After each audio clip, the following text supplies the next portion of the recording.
In this video, we are going to see how we can receive the payments from customers in full.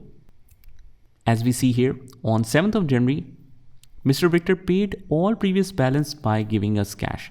So he's being generous. Let's see how the Victor balance was created initially. So in the customer details, all of this balance is from the previous year and it is recorded as an opening balance. So now he has planned it to settle all. Let's see how we can receive this and close the pending balances against that. So on the top right corner, quick create, and under the sales section, we have the customer payment. Just select the customer, which is Mr. Victor, and it will show us all the pending balance. We are receiving it in full. So just click on this particular option. If there is any bank charges applicable, that means if we have received the less amount because of some bank charges, we can specify it here. Otherwise, the payment date is 7th of January. Payment number is automatically set to 1.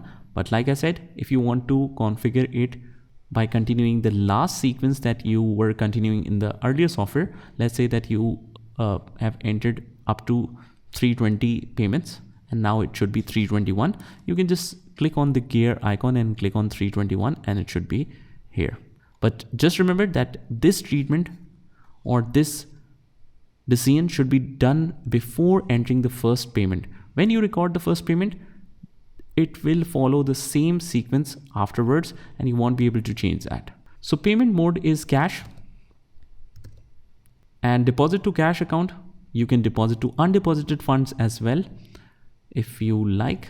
Reference number, you can mention any kind of reference number here. And here it is. This is the pending customer opening balance amount. And since we have checked this option, it automatically sets and fills this payment with the full amount. So amount received is 65,000. Amount used for payments is 65,000. Amount is all settled. You can make any notes here, not visible to the customer, for internal use only. So if you want to write details about it, you can mention it here. You can also attach some attachments if you like, and otherwise click on save. Now we just have to make sure that Victor should show zero balance now. For that, just go to the sales and click on customers, and under Victor, we have the zero balance right here. So this is how we can receive the customer payments in Zoho. Just try this by yourself and I'll see you in the next one.